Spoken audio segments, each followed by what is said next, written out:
Ya estamos de regreso y les comento que las autoridades decretaron alerta sanitaria en Quintero, Puchuncaví, también en Concón, tras los nuevos episodios de contaminación en la zona. La medida, por ejemplo, implica la paralización parcial o total de las industrias en la zona ante las malas condiciones de ventilación. Vamos a conversar del tema. Tenemos a esta hora contacto con el exministro de Medio Ambiente, Marcelo Mena. ¿Qué tal? ¿Cómo está? Buenos días. Buenos días. Muchas gracias por la invitación. Nos llama la atención tener que volver a hablar de Quintero, de Puchuncaví y volver a analizar si nuestra institucionalidad, si lo que está en nuestra normativa permite evitar episodios como este. Ayer hubo una jornada de anuncios. ¿Cómo lo ve? Y se lo pregunto sobre todo como ex autoridad, la problemática que se vive ahí. Bueno, es lamentable porque en cierta forma ha habido avance, efectivamente, pero lamentablemente cada vez que hay una normativa, esta permite muchas veces que esto se dé y se cumpla la normativa al mismo tiempo. Entonces, acá hay básicamente, a diferencia de las ciudades del sur, con la contaminación por leña o Santiago, sumando transporte, esta es una contaminación fundamentalmente industrial. Las termoeléctricas han bajado sus emisiones por normativas de emisión, pero quedan pendientes dos tipos de fuentes que son las que pareciera estar causando problemas. Punto uno, las emisiones de la fundición de ventanas. El día de las intoxicaciones hubo altas concentraciones de dióxido de azufre y la principal fuente por lejos de este tipo de contaminantes es la fundición de ventanas. Y también se ve que puede que haya habido alguna contribución de los compuestos orgánicos volátiles.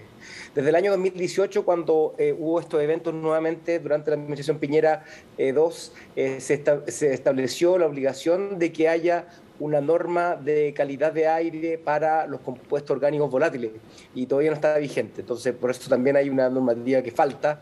Y en cuanto a dióxido de azufre, esta fue hecha la medida para que se pueda superar 130 veces al año, cuando en realidad debería ser superada ninguna vez. Es especialmente pertinente escuchar a quienes están en el día a día con esta problemática, y conversábamos esta mañana con el alcalde de Puchuncaví y nos decía algo que por lo menos en su diagnóstico es la problemática, que es la poca inversión en tecnología por parte de las empresas. Y también algunas voces dicen, bueno, tal vez no puede vivir una comunidad en un cordón industrial. El alcalde dice, no, porque hay empleos asociados y generaría, por ejemplo, paralizar toda una problemática social, cosa que no podemos desconocer. Pero él lo atribuye principalmente en que estas empresas no han invertido en poder tener una tecnología mucho más limpia, y de hecho esa es la petición que él hace y exige en este momento. ¿Usted concuerda? ¿Cómo ve ese punto que al parecer de la autoridad comunal sería la principal problemática?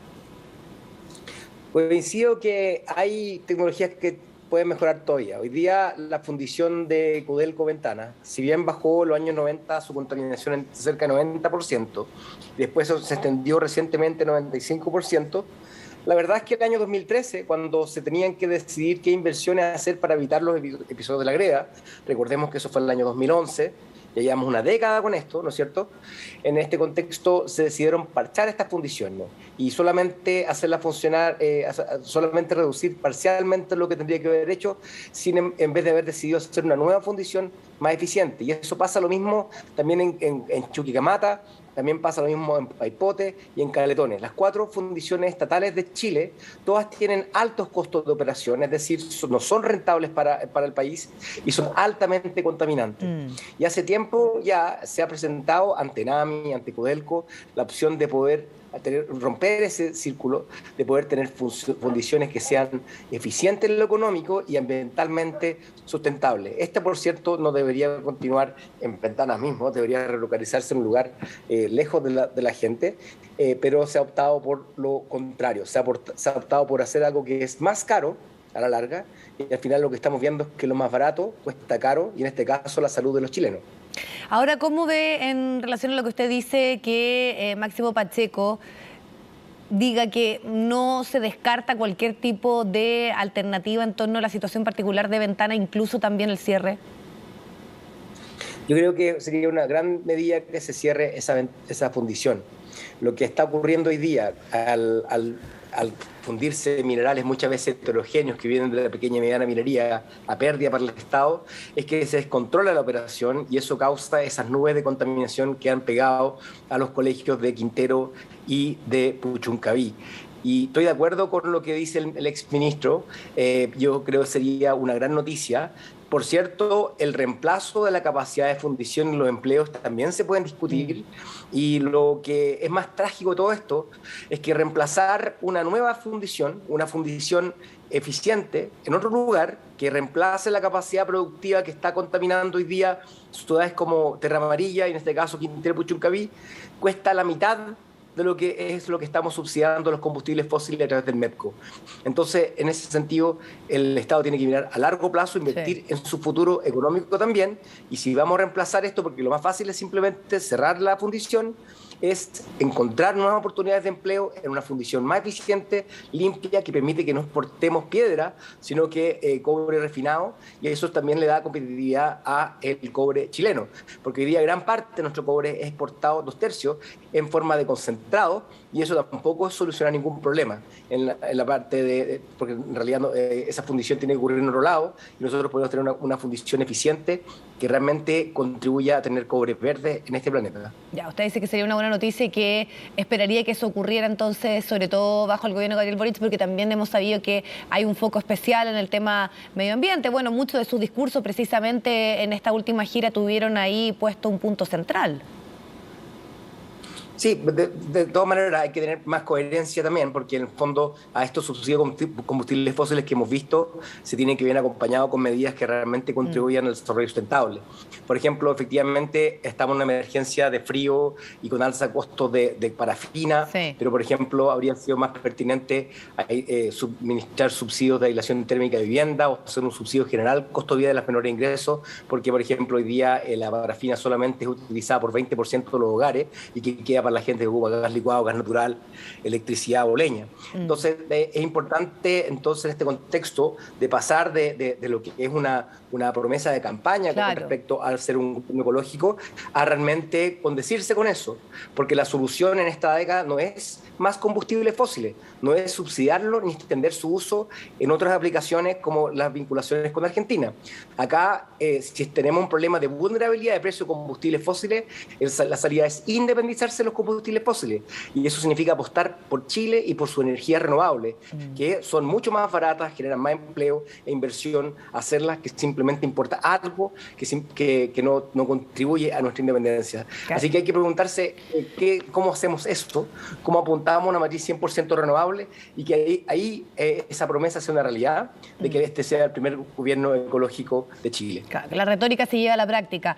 Quería además aprovechar porque ayer fue una jornada bien compleja en la contaminación en gran parte de la zona centro-sur de nuestro país. O sea, acá en Santiago ya estamos con varios episodios de preemergencia, pero en el sur, Puerto Montt, Puerto Varas, Osorno, hoy están con emergencia. Esto está netamente asociado con los métodos de calefacción, cuál también es el análisis de estos episodios que se están volviendo reiterativos y cómo también podemos ir dejando atrás, o esta es una problemática que ya está instalada y que probablemente sea muy difícil revertir, esta contaminación que está en este momento sobre todo afectando a zonas, como lo decía al inicio, ¿no? Zona centro-sur de Chile.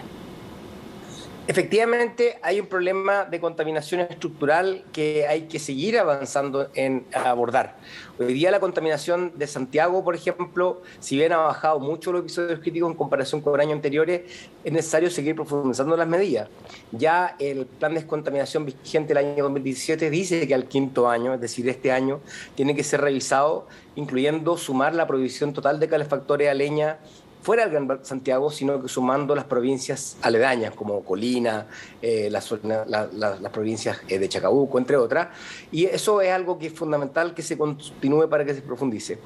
Pero quiero destacar, sí, que este gobierno ha estado tomando los episodios críticos y muchas veces mi crítica con respecto al gobierno pasado era que se obviaban estos episodios críticos, no se tomaban en cuenta, no se avisaba a la población que había un problema y la verdad es que acá se ha actuado de una forma preventiva que permite entonces anticipar los episodios críticos y así también evitarlos muchas veces cuando se toman las medidas para anticipar lo que podría ocurrir. En el caso del sur de Chile, el programa de recambio de calefactores está en su pic en cuanto a recambio y es fundamental que continúe profundizándose porque las zonas que se han hecho, como Temuco o como Coyhaique, la contaminación ha bajado entre un 40 y un 50%. Ya Coyhaique dejó de ser la ciudad más contaminada de Latinoamericana, lo que es algo muy positivo. Sin embargo, lo que viene ahora es llevar a cabo el programa de gobierno. El presidente Boric anunció en su discurso del 1 de junio que van a ampliar por 10 veces los recambios de revestimiento térmico de vivienda para que las viviendas tengan menos pérdidas de calor y así sea más barato calefaccionarla. Esto es una gran medida y lo felicito al presidente por haberlo tenido en el programa de gobierno. Es importante entonces que ejecutemos esa obra para así reducir la demanda de calefacción, tener acceso a combustible más limpio que va a permitir bajar la contaminación todos los días. Porque se bajó mucho entre el año 2014 hasta el 2019, pero no hemos quedado estancados porque justamente la gente se quedó más en casa en el caso de la pandemia y hay más viviendas por otro lado. Entonces, por lo tanto, lo que está haciendo el Ministerio de Medio Ambiente algunas veces se ve opacado por una expansión de consumo de leña fruto del crecimiento de las ciudades. Tenemos que acelerar estos recambios calefactores y eso va a permitir brindar aire mucho más limpio a los chilenos en el sur. Claro, y probablemente también esto está asociado a algún tema económico, ¿no? A la inflación, a que sea más caro, entonces se opta por tal vez el método más barato que sabemos que produce un daño, por eso la mirada a largo plazo es fundamental. Pero quería aprovechar, ya que estamos en una discusión constitucional en nuestro país, reflexionar en torno a que hoy nuestra Constitución, la que está vigente, dice que toda persona tiene derecho a un medio ambiente libre de contaminación. Entonces sabemos que eso no se aplica por lo que estamos conversando, lo que ocurre en Quintero Puchuncaví, lo que pasa también en el sur y en el día a día, podríamos decir, de varias ciudades de nuestro país. Entonces, ¿cómo ve sobre todo este afán de una constitución ecológica, de acuerdo a las demandas también en una crisis y una emergencia climática, y que esto se lleve a terreno, ¿no? Se haga efectivo más allá de lo que pueda estipularse como una garantía constitucional que ya de alguna manera tenemos ahora? Sí, hoy día tiene que ver con la estructura completa de cómo se ponderan otros derechos. En efecto, hoy día el derecho a vivir en un ambiente libre de contaminación ha permitido que se rechazaran proyectos como pasó con la termoeléctrica de Castilla, que no terminó siendo realidad, o permite también justificar la prohibición de calefactores a leña en toda la RM urbana, como ha pasado y está hoy día disponible. Sin embargo, la gracia de este proyecto constituyente que está sobre la mesa no es que se limite simplemente a una lista de derechos, sino que también la forma en la cual se toman las decisiones, con una descentralización financiera, tributaria y de autonomía de decisiones de los gobiernos más locales. Eso es fundamental para poder, por ejemplo, en este caso la zona de sacrificio, que los impuestos verdes que se recauden puedan gastarse territorialmente y así beneficiar a las comunidades que han sido afectadas por la contaminación. Eso es una gran diferencia. Hoy día la Constitución impide este tipo de gasto y de recolección territorial, que es lo que podría establecer un plan de recuperación ambiental de la zona de sacrificio que esté financiado como corresponde. Porque en cada una de estas zonas se recauda en torno a 30 millones de dólares, del cual queda muy poco localmente. Así que hay un gran cambio en ese contexto. Y obviamente, por ejemplo, el deber del Estado de cuidar la naturaleza y, por cierto, luchar contra el cambio climático, también nos da un marco jurídico mucho más potente. Esta nueva ley de cambio climático que se promulgó el presidente Boric la semana pasada va a tener mucho más dientes, porque, por ejemplo, en este contexto, una prohibición de venta de automóviles a combustión interna, que alguien podría demandar que es inconstitucional en un contexto del deber del presidente de poder, del Estado, de proteger a la gente del cambio climático, se podría justificar con mucha mayor solidez. Así que yo estoy convencido de que están estos varios artículos con respecto a lo que se aborda la temática constitucional son elementos constituyentes de una constitución verde que está diseñada para el siglo XXI y su desafío, y estoy convencido que en ese contexto se va a poder avanzar mucho mejor en temas ambientales. No va a ser solamente cosa de palabra, porque acá no está una ingenuidad simplemente pensar que los derechos por sí solo bastan, sino que también cómo se distribuye el poder y cómo se toman las decisiones para poder así dar mejores garantías y que se cumplan. Ya, y a su parecer entonces eso está como implícito, podríamos decir, en toda la discusión y en esta pretensión que sabemos que tiene toda lógica, ¿no? De efectivamente tener una constitución verde, sustentable y que con eso se condiga con las demandas que está viviendo el mundo en torno a esa responsabilidad. Sí, justamente en mis conversaciones con distintos actores, la semana pasada estuve en la Cumbre de la América y conversamos sobre estos elementos. Mucha gente mira con mucha atención los elementos de esta Constitución Verde y esperemos que hoy podamos mostrar esos beneficios para que la ciudadanía vote informada este 4 de septiembre.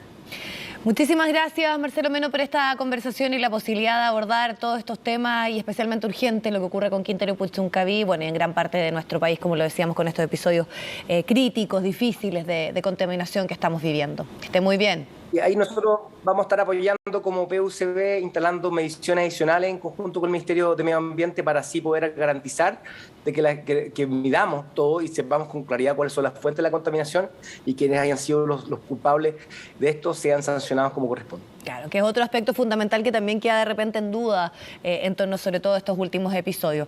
Muchas gracias, que estén muy bien. Buen día. Gracias, hasta luego.